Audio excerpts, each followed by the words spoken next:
Welcome to the Retro Video Store Podcast.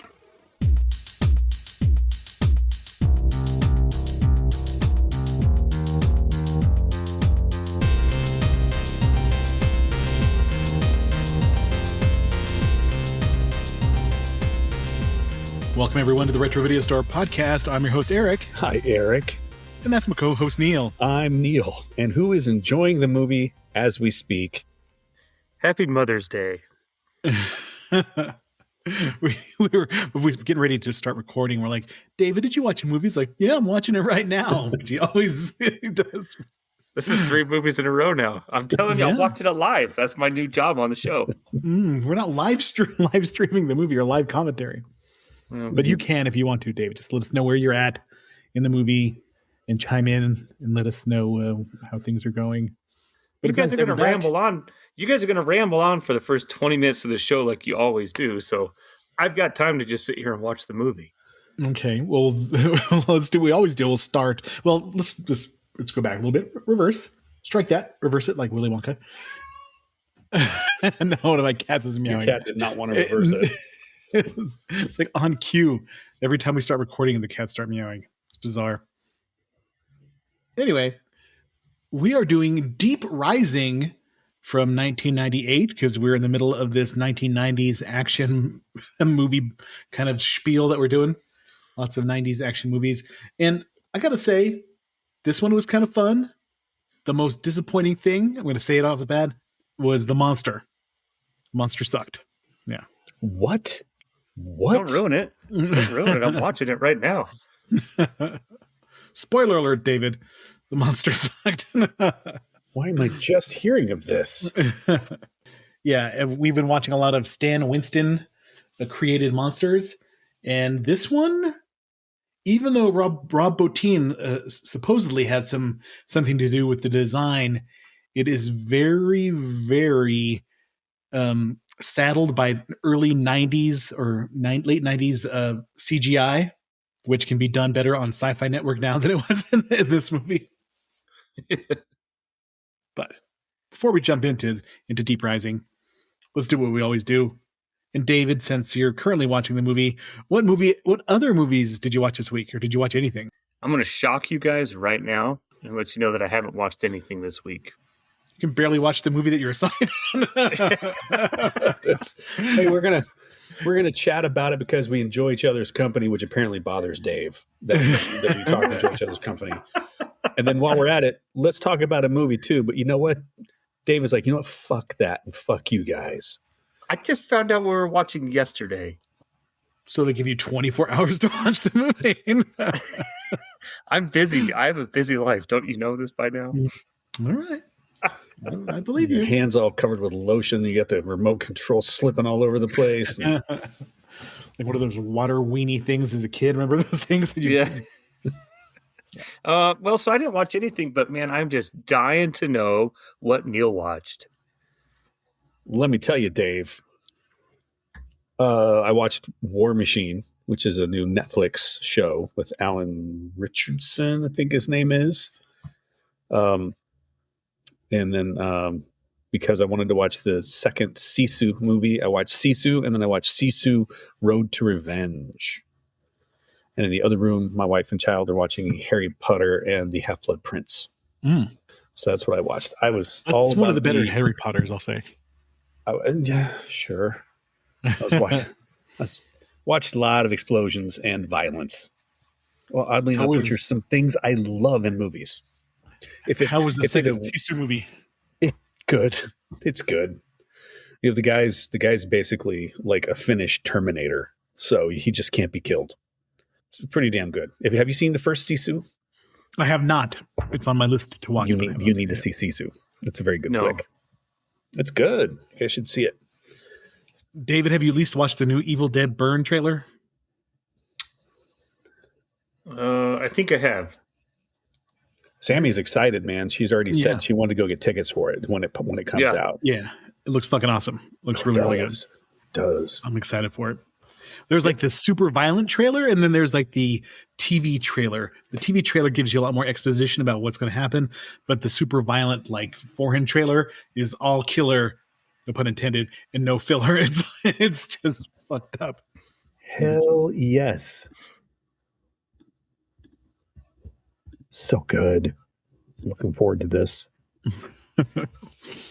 Yeah. Eric, what have you watched? You said you've been busy all week, Dave? That's a lot of time, dude. But not too busy to hear what Eric has watched. Thank you, David. I appreciate you. He'll just rattle on in like the first 20 minutes if you do that. Yeah. So I did watch a bunch of crap this week. I watched Scream, which is always on Showtime. Let me go beat a cat. I'll be right back. This will be the second show in a row I've stopped to go beat a cat. Is he spraying it with air? I think he's spraying it with air. Yeah, compressed air. That's Kitty Be Good spray. Our compressed air is the Kitty Be Good spray. Puts him right in line. Just this is out of nowhere. I was expecting like the squirt bottle or something, and it sounds like you're out there letting the air out of a tire. Yeah, it's like you had that on such a quick draw too. You got up, you walked away. I just thought you could be like scram. It's like never more than like 5 feet away from any of us at any time. It's like a spaghetti western. His boot noise is all reverbed out. Yeah, he's heading up there to fuck up the cats. I won't edit this out. I'll leave this in because it's let you know what my life is like. Cat wrangling. So well, if you really want to get people, sad, you just talk about the sheer number of cats in your house, and then like your fucking cat graveyard that you've got on your mantle. Yeah, we got a cat mausoleum above our fireplace. And then some of them are actually like shaped like cats. They're shaped like cats. They're cat statues. So when my dad died, he wanted his ashes spread, but my mom was like, no, we're not going to do that. When I die, I want you to mix our ashes. I don't know how that's going to fucking happen. And I want you to spread them together. But you know what? We got them in like this vase doodad. It's not a little statue of my pops.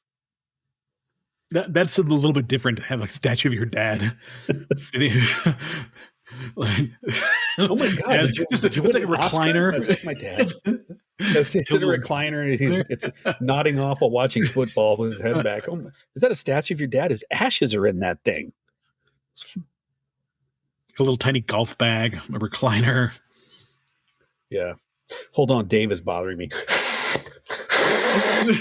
Did you see Dave scamper off when I did that?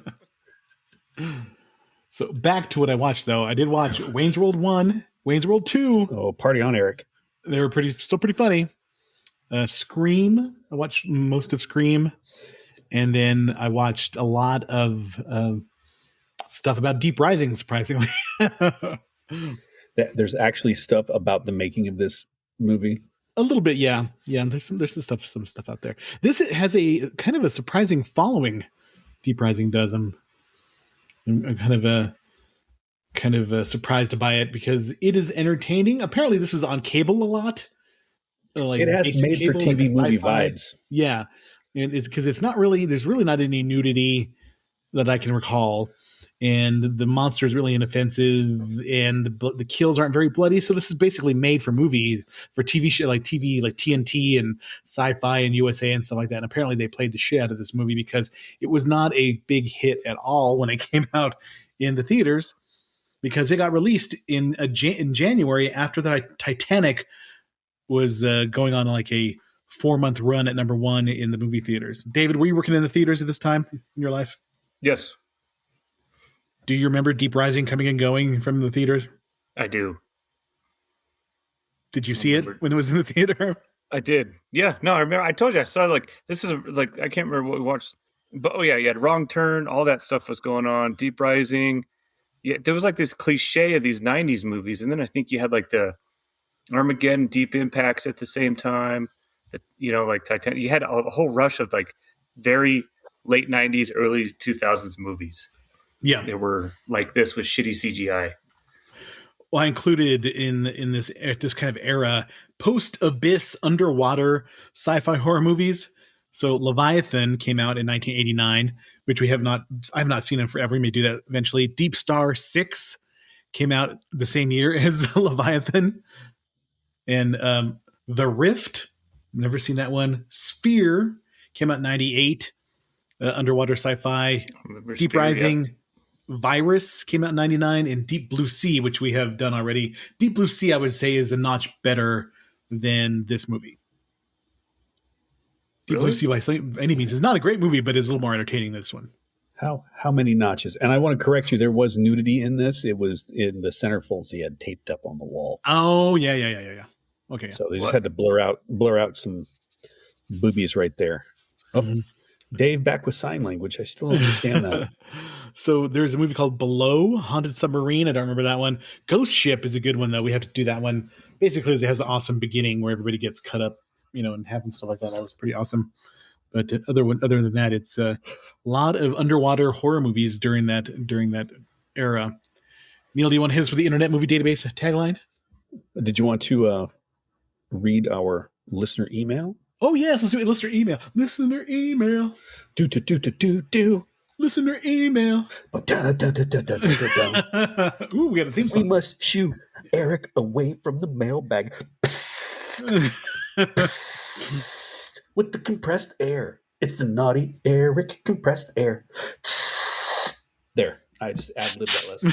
Boom. There it is. All right. We got one from Ryan Isbell. He was fortunate enough to send us a little pronunciation guide from the last time we read one. So Ryan says, listening to how originally it was supposed to be the Gravy Seal and Van Damme in Demolition Man. Now, for those people that aren't in the know, Gravy Seal is a play off of Navy SEAL, referring to Steven Seagal because he's a fat, lying piece of shit. Okay, let's go ahead now. Oh, and Van Damme is Van Damme. There you go. What an absolute ego killer it would be for the gay karate man to take down Snacky Chan. Snacky Chan. Snacky Chan, that's good. No, I had not heard that one. That one was beautiful. That's one I'm going to be saving. I'm going to be holding on to for someone. Just in my life, someone to talk about Steven Seagal. Oh, you mean Snacky Chan? He's got a helicopter up there. Skip. Not really horror, but maybe more fantasy foreign film would be Brotherhood of the Wolf. And Ryan, I agree. I liked Brotherhood of the Wolf. We will definitely be doing that during Halloween time. I'll add that to the list, definitely. And then Ryan, he's my man here. He included a Chuck Norris joke, and this is one I had heard, but thank you, Ryan. It's still a good one. But when Chuck Norris goes swimming, he doesn't get wet. The water gets Chuck Norris. And he goes on, and he wants to thank Eric. That's funny. He gives me a little shout here, and he gives Eric a little shout here. Let me just scroll down to see if there's anything for David. Flip. No, not a fucking thing. It says here that he enjoys the first 20 minutes of the podcast where we just sit and bullshit and talk about. Sorry. I'll just skip that part. He goes, Eric, I want to thank you for the cultural lessons I have learned while listening to the podcast. A sentence I never thought I would ever read. Neither did I. I never thought I'd read that either. I now work with a Hispanic guy from LA.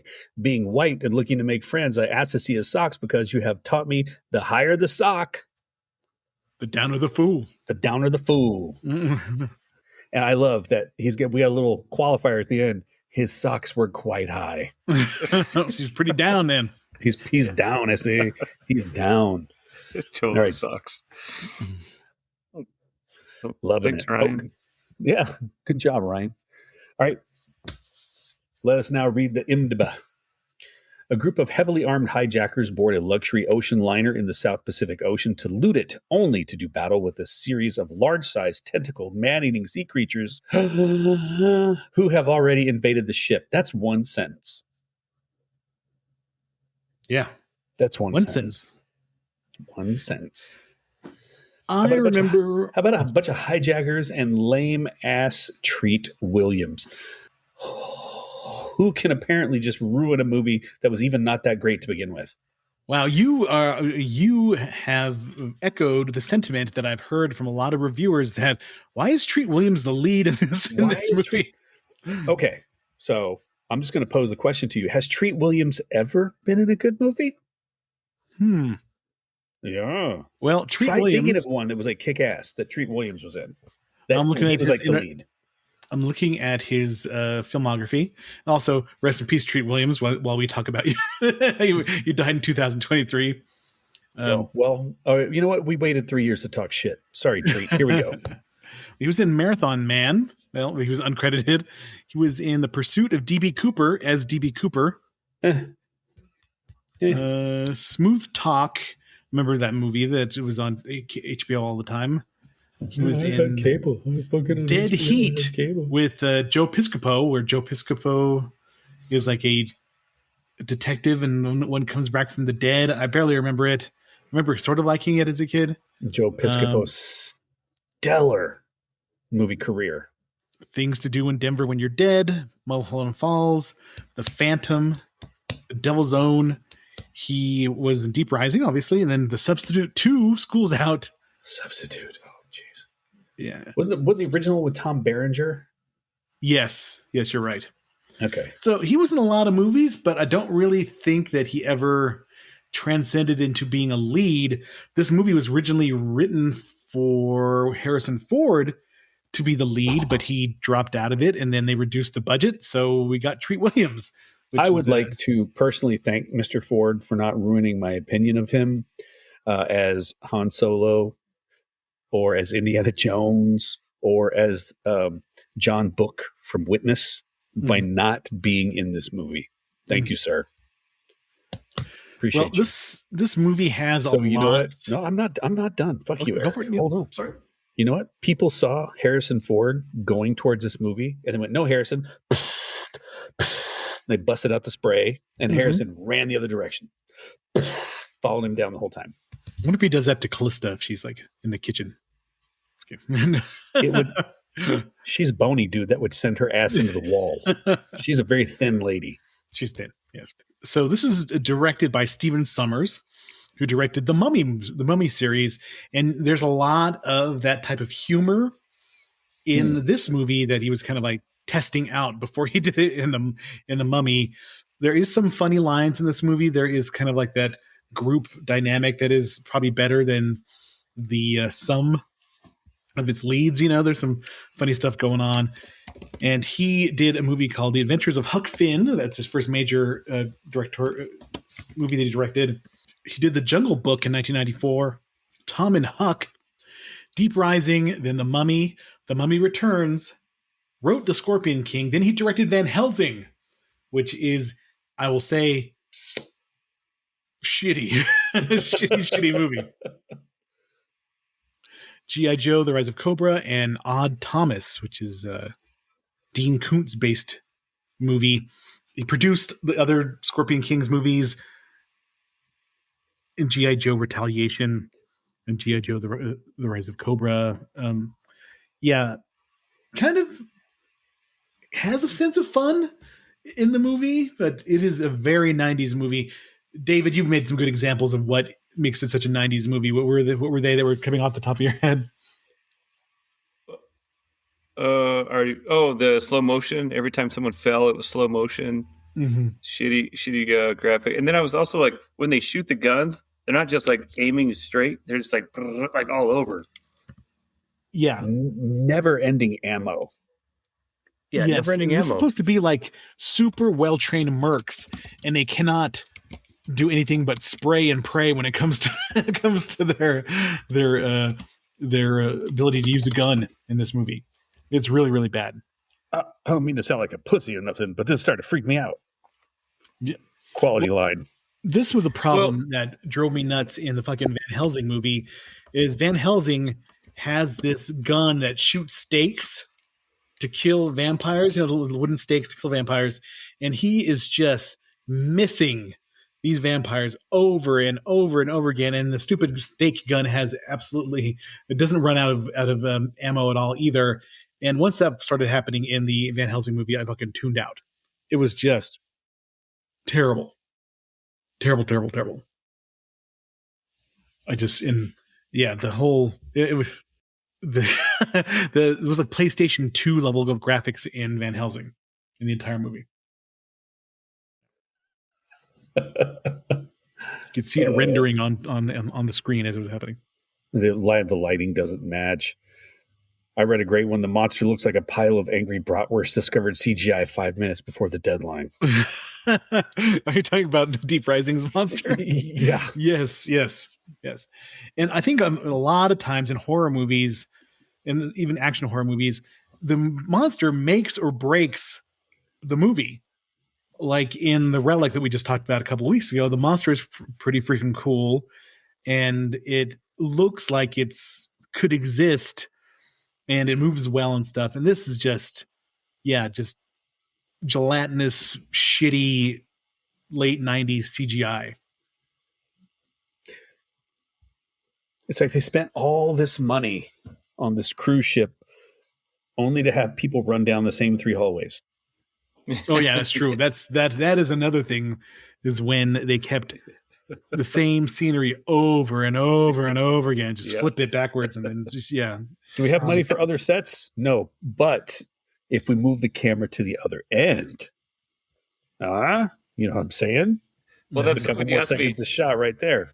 When you asked me earlier what part I was on, I was like, I think they just ran down the same hall they did 5 minutes ago, and the same door just closed, and then the same ceiling prop fell. But they just this rotated movie is short, sort of short. It's like an hour and 40 minutes. Fuck you, it's short. But it felt forever. No, this movie took a long ass time. At the end, I was looking at the counter down at the bottom of the screen, and I'm like, hurry up, counter. And I was shooting the air at it. Yeah, it felt very long. And just, I was waiting for it to be over because I was like 45 minutes in. I was like, well, this is pretty good. It seems like we're wrapping it up. And I'm like, shit, we still got an hour. We got an hour to go. It's like, fuck. Yeah, when you guys asked for I was like, fuck, I still have 45 minutes. That's exactly what we said. We turned this thing on yesterday, and I told my wife, like, look, I'm stopping. It's not that great, and I'm really tired. I want to go to bed. And she's like, how much could you possibly have left? We paused it. We were both like, fuck, an hour. Oh my God, there's still fucking hour of this left. Horrific. So, watching the making of this movie, this was released by Hollywood Pictures, and Hollywood Pictures was like the budget arm of Disney, because Disney had Touchstone Pictures, which was kind of like more prestige kind of stuff, and then they had Hollywood Pictures, and Hollywood Pictures was just the kind of low budget to mid budget kind of movies that they wanted to push out there, but not have any that Disney. They didn't want to take the Disney name out, so with its quality. So they did a movie called Arachnophobia. Was the first Hollywood picture, and that's pretty damn good. Arachnophobia still stands as a good movie. Then a movie called Taking Care of Business with James Belushi and Charles Grodin. Jesus. Skip. A movie called Run with Patrick Dempsey and Kelly Preston. Never saw that one. The Marrying Man with Alec Baldwin and Kim Basinger. One Good Cop. V.I. Warshawski. Jesus, no wonder they went under. All right, The Hand That Rocks a Cradle. That was at least a hit for them. Encino Man was a hit for them. Should we do some Pauly Shore retrospective with Encino Man and Son-in-Law? You know what? I'm going to go yes. All right. Why do we put that? We'll get that on. Just because my mom loved the week. So, all right, we need to do more comedies. Sometimes we shy away from doing comedies, so we need, I just don't know if it's. But yeah, Son-in-Law and Encino Man will definitely have to do. Those are at least the funny Pauly Shore movies. Oh, because Brendan Fraser, I was reading stuff about movies today. Go figure. It's almost like we like movies. Brendan Fraser is working to get back in shape because they're going to do a new Mummy movie. Yeah, I saw that. Good for him. Especially since that whale movie, huh? Sorry. The Mummy Part 3, GOP1. The Crypt of GOP1. Or Ligovia or whatever it is. I don't know. Yeah. Monjoro. Setbound. What is the Wegovy Ozempic? Dude, all I know is I've got a coworker that was on it, and she went from looking healthier. Oh, David's had it with whatever he's watching. Look at the way his David, what are you shaking your head about? Look at the way his room is flashing, man. Some shit's going on. Yeah, the one guy from Silence of the Lambs just had the little short double barrel gun to her. Uh-huh. And Treat Williams just busts in the door without like identifying exactly where she was, where he was. They were in close proximity. He just started shooting at them both. And With a freaking flare gun, right? Yeah, but Trent Williams got his machine gun. He didn't hit either one of them. And then the guy around, he fired some more. Like, God damn, he still has bullets. Yeah. Well, wait till you see what happens to the Sound Slams guy. It's at least sort of funny. Okay. Yeah. Oh, speaking of Hollywood pictures, they did The Color of Night. Oh, wow. Remember that shitty erotic thriller with Bruce Willis and Jane March? Where you accidentally see Bruce Willis's wang in the pool. Blah. Oh, that was Jane March. She was the one that looked like a Gelfling. Yeah. From The Dark Crystal. And spoiler alert, she plays if you haven't seen The Color of Night, I don't want to spoil it for you, but she plays two characters. One is the sexy ingenue that Bruce Willis has an affair with, but then is cross-dresses as a guy and looks really, really bad as the guy that she's pretending to be. It's really terrible. And he can't see the color red or something. I can't remember The Color of Night. I just remember that it had a lot of sex in it and it was really bad. It was one of those when you didn't have easy access to pornography back in the day, that if The Color of Night on Showtime would have to do. We didn't have high-speed internet back then. It was dial-up. Yeah. Just the things you lament about with all of your cable. They did that movie, The Puppet Masters, which is actually pretty good. Kind of a sort of an Invasion of the Body Snatchers type movie. It came out in 94. It's not bad. We should do that one sometime. All right. Enough of Hollywood pictures. Let's talk about the movie a little bit more. David, back in 1998 when this movie came out, when you were working in the theater, was this a big draw or did nobody pay attention to this movie? I think it had a big draw the first couple of weeks, and then it went away pretty quick. Yeah. This is a movie that Farmington, New Mexico would love. Yeah. I mean, it probably lasted a good month. I think the first couple of weekends were sold out, and then... Yeah. I just remember that movie. What was the movie about the rodeo guy? 8 seconds. I was just going to bring that up. That movie was there for like 4 months. It was ridiculous. I've never seen a movie play that long in a theater, except for in Farmington. 8 seconds played for ages. And just, I can't imagine. I don't know why that movie was so popular. Well, I guess I do know, because in Farmington, there was a big 4-H club going on back in the day. Yeah. Let's talk about the cast. It's a decent cast. Thank you for putting some Famke Johnson in there. Oh, you're welcome. Treat Williams, we've talked about, was kind of not a good replacement for Harrison Ford. Famke Johnson, though, was pretty good. Famke Jensen. I'm Johnson. Famke Jensen was pretty good. She had just come off of GoldenEye, where she played a memorable character, and she was 1 or 2 years away from being Jean Grey in the X-Men series. So she had it going on for a little bit. It's got Wes Studi. We need to have more movies with Wes Studi. He was my favorite part of the movie. He was, he was really, really good. But then, what was his name? What was it? Cliff Curtis. Was it Cliff Curtis? Demon Hanshu was in here. I think this is one thing that I guess I'll give props to this movie.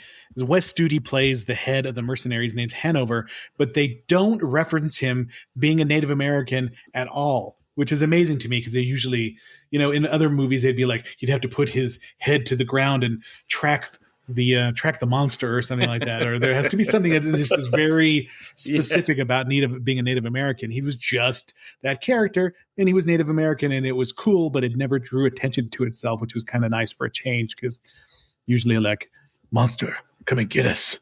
And then like the guy who played Billy Bear in 48 Hours, but also was in Predator, where he's like, tracking everything. Yeah. Mm-hmm. The creatures of the sea have been disturbed by the white man's meddling. There's some joke about like a native tracker, and he's like, buffalo been here 10 minutes ago. And I'm like, what, really? How do you know? Ground still wet. No. Tell everybody, because you're half Ute. Yes. Ute. Tell With the two Utes. tell everybody your native name. I know you told me in secret once, but tell everybody your I native don't name. know what my native Tell name is. Come on, don't be shy, man. Tell them. I don't know what you're talking I know about. you told me, and you said this is a thing between you and I. We had to do the whole ritual and the blood and thing like that, and then there was I the peace don't pipe, remember. Okay, I'm waiting for And it. then- Now. What is it? and then you had to like check how high my socks were, Mhm. and then you came up behind me, went with the stuff, and I didn't Mm. run, and then you shared your native name with me. Mm. You don't want to tell anybody? I just must have forgot it. Musquatapi. Musquat. Yes. That's actually funny. All right. All right. Thank you. Can't believe we just shared that in the sweat lodge and Yeah. didn't go out. There was no peyote that time, so that was good. So, Not that you should do peyote, children, but it is kind of awesome. Keep going. All right.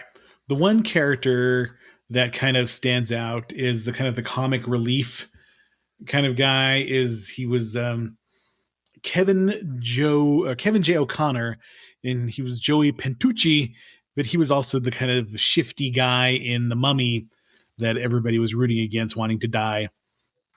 Wanting him to die in that movie. But he was also in Van Helsing as Igor, which I do not remember at all. I've suppressed that. Not one single bit. I just remember how the only thing I remember now that you've said it is that stupid fucking crossbow. Yeah. Oh, Yeah, and his 4 people. giant hat, like he was going to be Vampire Hunter D. Yeah, he did have a huge hat. So Kevin J. O'Connor was also in The Color of Night, Lord of Illusions, A Love Bug, God and Monsters. So he's had a pretty good career. He was in a movie called Exorcism at 60,000 feet. Oh shit, I got to see that now. 2019 comedy horror film that was directed by Chad Farron, Exorcism at 60,000 feet. It's got Lance Henriksen in it and Adrian Barbeau. So you know it's going to be great. Yeah, I'm going to check that shit out. It's going to be actually great. Dude, Cliff Curtis, though, in this movie. That guy's been in some great movies. Oh, yeah. He played Mamuli. He's been in tons of stuff. He's kind of he's from New Zealand. He was great in Training Day. Piano, Once We're Warriors. That's a really good movie. Rapa Nui, that's a good one. Yep. Three Kings, he was good. Training Day. Smiley.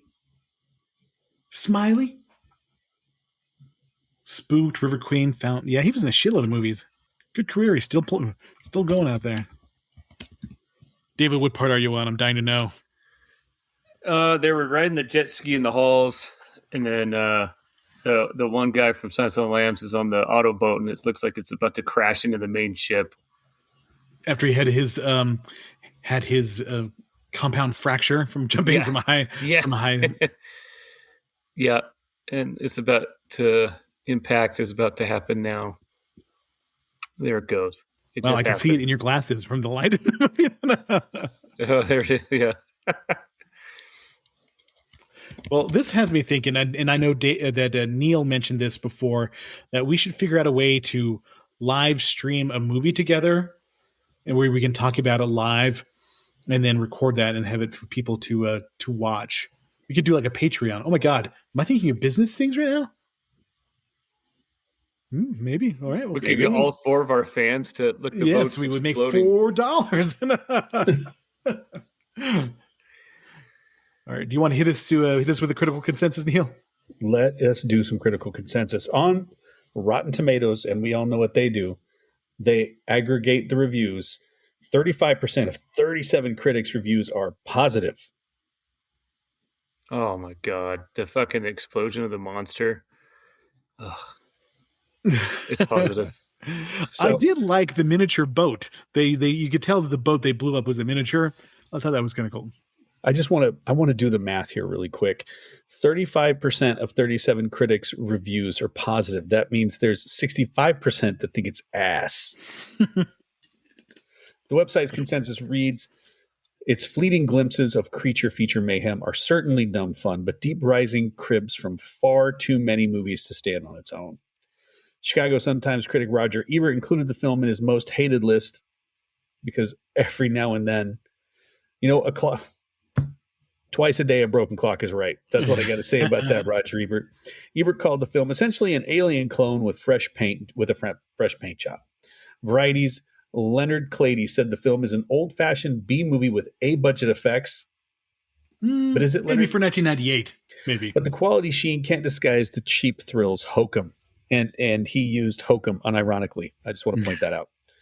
Ty Burr, writing for Entertainment Weekly, called the film a tightly written, often howlingly funny aliens knockoff that, in its portrayal of tough men and tougher women under pressure, favorably recalls the work of Howard Hawks, giving it a grade of B-. Okay, I think Ty was probably let go soon after this for doing drugs on the job. I don't know if he is or isn't. Ty, if you're still alive, don't sue me. I'm just making a joke because what you wrote was actually fucking ridiculous.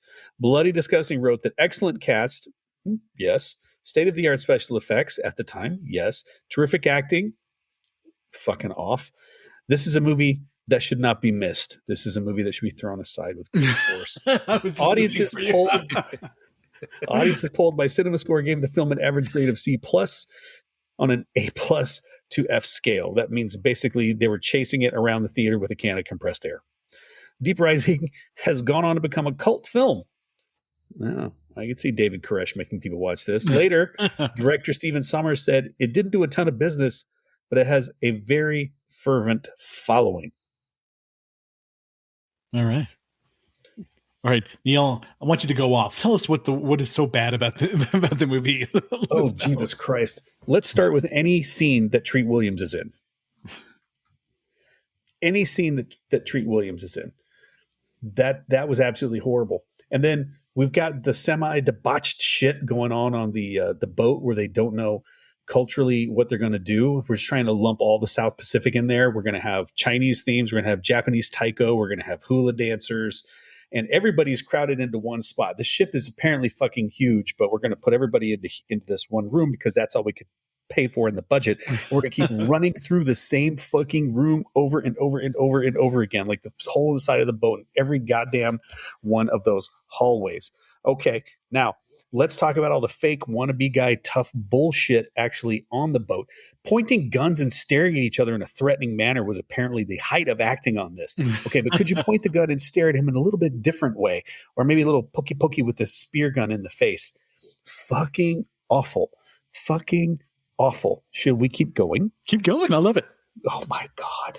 Oh my God. All right. Can we talk about how when you do CGI, you're not going to take into account any of the ambient lighting? And every time that goddamn thing went down a hallway, there was a coil at the bottom that just pushed forward. Everything else was like writhing and moving, but somehow it just, do you know what I'm talking about? That one coil at the bottom? So you get the two. I'm going to illustrate. The people at home, you can't see this, so you're missing out. This is fucking amazing stuff.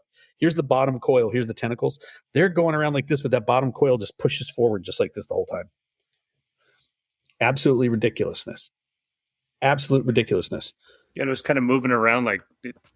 Yeah, exactly. You know what, Dave? That was far more accurate. I'll do the coil at the bottom like this, and you do your bit. Oh, that's David's so good. moving Dave. his hands very, very. And then back to that one gesture with the. You make the circle with your finger and you insert the other one in it. And I'm unsure of what you mean by that. Can we talk about the lack of any meaningful dialogue? So let's go back to Treat Williams. Treat fucking Williams. They had written lines that they had hoped that goddamn Indiana Jones would have read and delivered in only a way that he could do it. But they ended up with a guy that sounded like he was trying to sell you jet skis. No pun intended to that last scene where they're just cutting corners and basically a giant circle on the boat. We got to build up some speed. You come around that corner and you turn, you're going to lose all semblance of your speed because you're going to have to oh God, physics. Let's not get into physics. Let's not get into physics at all. You know what the most satisfying part of that movie was? Knowing that at some point, most everyone in that film was going to be offed. There was one funny bit in the movie that I enjoyed when Wes Studi's character decided to take a pot shot in his last painful ass moments because he's getting eaten by this monster. Yeah. Mm-hmm. Ever so slowly. The only time the monster savored its goddamn food. Everything else was, they were just, the whole humans filleted by this monster, just dunking down on it, right? And then he chooses in his last moments to try to take the dude out. I will say the one redeeming thing about this whole goddamn movie is when it spit the one guy out and he was half digested with his shit hanging out on the side of his head, Yes. screaming. They could have given me some more of that and I would have taken it. Yeah. How many of these fucking monsters were there? And they only showed us blowing up one, and those pieces flying around were very unsatisfactory. But how many tentacles does it have? Mm-hmm. They shot like 1 million tentacles, and then you go back and he's just kind of sitting there fat and happy in the middle of the ship like, hey, look at all my tentacles. You haven't even touched my tentacles yet, bitch. And the monster's face was kind of dumb. It looked kind of like babyish or something. It looked kind of, it wasn't menacing at all. And then somebody read some H.P. Lovecraft and they got all tentacly. You know what? That's when you needed to find a young Guillermo del Toro and just get his opinions on tentacles and go with that. Yeah. Guillermo does some tentacles. I think what? Chronos came out before that or whatever, around that time. Yeah. So God, it's so bad. David, let's hear your critiques of the movie.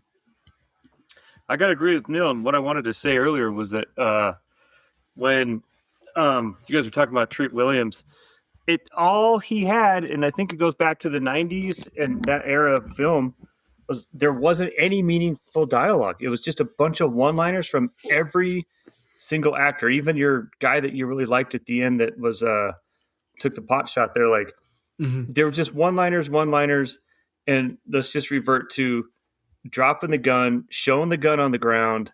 Should we grab it? Should we not? And someone pointing the gun at him. Like over and over and over. It's the same, like rinse and repeat. Like, fuck. And then the explosion at the end with the CGI for when the thing blew up. And I agree with you, Eric. The face looked horrible on the monster, and the explosion was terrible. I agree with Neil. This movie needs to be, and I haven't seen it since it came out. I think I watched it at a midnight preview. It needs to be thrown as far as you can throw it. Well, I think I was in the mood to watch a silly monster movie today, so I kind of am a little more lenient on it. I thought it was ridiculous. This movie was just dumb as shit. But there were parts that entertained me. I like the fact that when there was the stampede of people on the boat, this blonde lady's head gets bounced off the carpet. Yeah. You guys noticed that? Yeah. I mean, when she was running, she's like, her head bounces. Then another guy pushes her head down again, and it just bounces off the carpet twice. I thought that was some good stunt work, and I was entertained a little bit by, like I said, Wes Studi. He needs to be in more movies. I think he was pretty fun. Especially, I mean, come on, Last of the Mohicans. He was fucking awesome in that movie. He was incredible. Oh yeah, he was great. But he was in a movie that basically bankrupted the lube supply for all the goo and stuff for probably all of Southern California. Yeah, and the problem with the monster, going back to the shittiness of the monster, is it didn't have any weight. You know what I mean? It was like Neil said, it looks like it looks like fake CGI, and there's not enough mixture of practical. Whipping around. Yeah, there should be better mixture of practical to make it more. Like there's more sense of it being there. Do you know how to make something explode in this movie? Look at it aggressively. It'll just blow up. Yeah. And it's supposed to be an ultra luxury cruise ship, and it spent most of its time making it look like a fucking shopping mall. It reminded me of those movies where people were trapped in malls and there was like zombies, except this time it was fucking angry calamari coming after everybody. Well, let's talk about Famke Janssen. Her sole purpose in this movie was to look annoyed that she was in the movie. She did a good job of it. She did a very good job of it. The thing that made me laugh, or I enjoyed a little bit, is just the 90s-ness of this movie. The movie is so 90s. At the beginning, all the tech is discs. They were just, you got to pop in into a disc drive. These were also high tech too. They came up. Yeah, they came up. These, so you knew there was a lot of money on this boat. DVD or CD-ROM drive, access. And the monitors were these freaking huge CRT monitors. Those must have weighed 600 pounds a piece. At least that broke up very repetitive monster attacks. Yeah. Super. Tentacle appears. Person screams. Persons get slurped into goo. Someone fires a machine gun inside in a crazy manner. And then what we're going to do it again the next time we see it. Drop the gun, fall in slow motion. Yeah. And the floor was going to ripple and kind of like a sort of like the thing in Children of the Corn, where when the tiles and the grates and stuff like that come up. It comes at you. Boy, did they overuse that. How many shells did that shotgun hold? Let's not even talk about the automatic, like all the clips that they were putting through that thing. Mm-hmm. But that shotgun. And then, we've got to show that something's going to go on here. Holding it backwards. Cock it. Yeah, cock it. Yeah. But at least it was sort of fun riding a Sea-Doo through the inside of a ship. Fucking don't. Wow. Did we mention that it only made 11.2 in the box office? Did you go over the box office numbers? Yes, it had a $45 million budget and only made $11.2 million worldwide. So it was a huge flop for Hollywood Pictures and Disney. Yeah. But has gained a following of sorts from its repeated cable TV showings. Yeah. I remember this movie at the video store, both VHS and DVD. I think I rented it because I don't remember. I didn't see it in the theater for sure, and I didn't see it on HBO or anything like that. I think I rented it one night and kind of halfway slept through it. So there were parts that felt like they're... David, is somebody breaking in your house? Is the call coming from inside the house, David? What's that? Was the call coming from inside the house, David? Oh, I heard a weird noise. Listeners at home, we can see David. He turns around like he's freaking out, and he pulls his headphones off, and he looks around like he's getting ready to, attack something. It was kind of freaky. Did the noise sound something like this? Did it sound anything like that? No, I don't know what it was. It's coming from my creepy basement. But oh, you have a creepy basement? I do. Mm-hmm. So yeah, there's a lot of running around corridors. I mean, there's a ton of wasting time running around corridors in this movie. And I think a lot of movies try to trade suspense or try to make it look like it's suspenseful, but yeah, it's bad. Bad. But that being said, I kind of liked it. So where would you put this one against Wrong Turn? If we're like, Wrong Turn's way better. Yeah, Wrong Turn's way better. What about Congo? I missed Congo last week. Congo is a fraction better because you had monkeys getting killed with laser beams. You had Bruce Campbell in it for a little bit, so I would give Congo the slight edge in this movie. I would say of the underwater movies that Deep Blue Sea is a ton better than this movie because it had sharks and Samuel L. Jackson getting eaten by a shark. You just monologue too. So yeah. Great. Mm-hmm. But I would say this is fun. There's worse movies I've seen. Did you hear me talk about The Living Dead of Manchester Morgue, aka Let Sleeping Corpses Lie, that I was on Tubi? Yes. That fucking movie sucked so bad. So bad. So have you ever seen Cockneys versus Zombies? No, I have heard of it. I've not seen it. I have to check that out. You owe it to yourself. You say you're going to check it out, but I know you're not, but you owe it to yourself. Have you seen the previews for Sheep Detectives? Yes. That actually looks pretty funny. Hey. That's the other one. That's the other one my wife wants to go watch too. Yeah. I'm like, this actually looks pretty good. I read I was reading the news and I still read the news in the Utah. Of course, Utah said it was an amazing family film, Sheep Detective. All right. Yeah. So there you go. It looks fun. Maybe I'll wait for streaming. Neil, have you seen Hoppers? Have you seen what? Hoppers, the Pixar movie Hoppers. Hopper? No, I have not seen the Pixar Okay, movie. it looks cute, but I haven't seen it yet. So, see, the problem with seeing movies like that is now that my son is 17 years old, we don't go to as many movies like that. Yeah, same here. During the like 6 to like 12, we were seeing everything that came out from, Pixar and Disney and DreamWorks, and the one that was the worst one I ever sat through was Turbo, the one about the snail. Fast Snail. Oh my God. Jesus Christ, that was the worst. That has to be one of the worst kids movies I've ever sat through. I gotta go back in time here, fellers. But I think the last Pixar movie I saw, and I don't know if it was Pixar or not, was A Bug's Life. Yeah, that's Pixar. Yeah. That's literally the second Pixar movie. There was Toy Story, and then there was Bug's Life. Oh well, maybe I saw Toy Story 2 then. That was the last Pixar. I don't watch cartoons. Wow, how dismissive. I don't watch cartoons. Oh God! But listen, let me tell you this. I probably smoked one of the biggest joints of my life right before I went and watched Bug's Life, and and the surround sound in the theater with the bugs flying and stuff. I was like, oh God. Like it was. I ate a lot of Reese's peanut butter cups and popcorn and day-old hot dogs. Day-old hot dogs? Tell us the truth. Tell us about the day-old hot dogs. They would leave the day-old hot dogs for the theater workers? Yeah, we'd crush them, or we'd put if they were not too torn up, we'd just recook them the next day and serve them to the.